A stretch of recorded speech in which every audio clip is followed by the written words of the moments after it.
Good morning friend, কেমন আছো সবাই? আশা করি সকলেই খুব ভালো আছো। আমিও খুব ভালো আছি। আজ আবার একটা মিনি ব্লগ নিয়ে চলে আসলাম তোমাদের সাথে শেয়ার করব বলে। দেখো চারিদিকের ওয়েদারটা এত সুন্দর হয়ে রয়েছে, কি বলবো।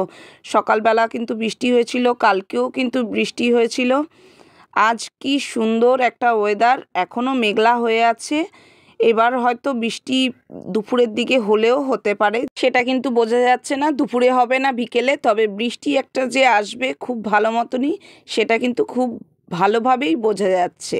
আর এই রকম মেঘলা দিনের সকালে দেখো আমি কিন্তু তৈরি করে নিয়েছি লুচি আর আলুর তরকারি।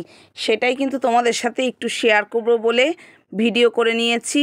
আজ আবারও তৈরি করেছি লুচি। দেখো আমি কিন্তু বেশিরভাগ সময় পুরো ময়দার লুচি করি না, একটু সাথে আটা মিলিয়ে নেই, এতে লুচিগুলো নরম হয়। আর শুধু ময়দার লুচি খাওয়াও অত বেশি শরীরের পক্ষে ভালো না বলে একটু হালকা আটা এর মধ্যে মিশিয়ে নেই। তোমরাও কি এইরকম একটু আটা মিশিয়ে নাও? তাহলে কিন্তু আমাকে কমেন্ট করে জানাবে।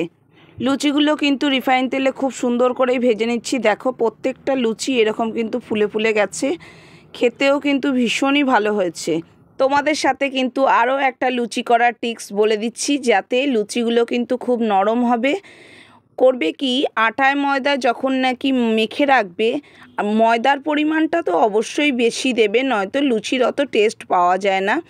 সাথে একটু সামান্য তেল দেবে আর একটু চিনি দেবে, নুন তো দিতেই হয়। এইভাবে করেই কিন্তু মেখে নেবে। দেখবে মেখে নেওয়ার পরে আধ ঘন্টা রেখে দিয়েই কিন্তু লুচিগুলো ভাজবে, সাথে সাথে ভাজবে না, তাহলে লুচি অনেক সময় শক্ত শক্ত হয়ে যায়। একটু রেস্ট দিয়ে তারপরেই ভেজে নেওয়ার চেষ্টা করবে। আর দেখো লুচির সাথে কিন্তু আমি আলু আর ছোট ছোট করে পটল দিয়ে কিন্তু তরকারিটা করছি। সকালবেলা কিন্তু একদম মশলা ছাড়াই এই তরকারিটা করছি আমি। আর লুচির সাথে কিন্তু এই তরকারিটা খেতে কিন্তু ভীষণই ভালো লাগবে। আলুও এরকমভাবে ছোট ছোট করে কেটে নিয়েছি, পটলও কেটে নিয়েছি। আলু পটলটা তুলে দিয়েছি যখন তেলের মধ্যে, তার মধ্যে দিয়েছি ফোড়নের জন্য 5 ফোড়ন কিন্তু দিয়েছি। 5 ফোড়ন দিয়েই তরকারিটা করেছি। তোমরা 5 ফোড়ন যদি না দাও, শুধু কালো জিরা দিয়েও কিন্তু এই তরকারিটা করা যায়। একদমই কিন্তু মশলা এর মধ্যে দেইনি। খুব ভালো করে নাড়াচাড়া করে নিচ্ছি নুন হলুদ দিয়ে। তারপরে দিয়েছি সামান্য একটু মিষ্টি আর একটু ঝাল হওয়ার জন্য লঙ্কার গুঁড়ো দিয়েছি, তাছাড়া কিছুই কিন্তু দেইনি।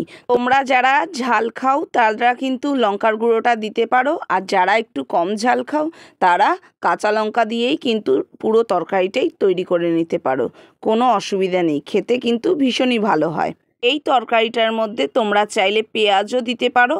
আমি পেঁয়াজ টেয়াজ কিছুই দেইনি, আমি সিম্পলভাবেই করেছি। সকালে লুচির সাথে এই ধরনের তরকারি করবে, দেখবে খেতে কিন্তু খুবই ভালো লাগবে। মেঘলা দিনের সকালে কিন্তু আমাদের খুব সুন্দর একটা টিফিন হয়েছে। তোমরা কে কী টিফিন করেছো আমাকে প্লিজ জানিও কমেন্টের মাধ্যমে। বাই বাই বন্ধুরা।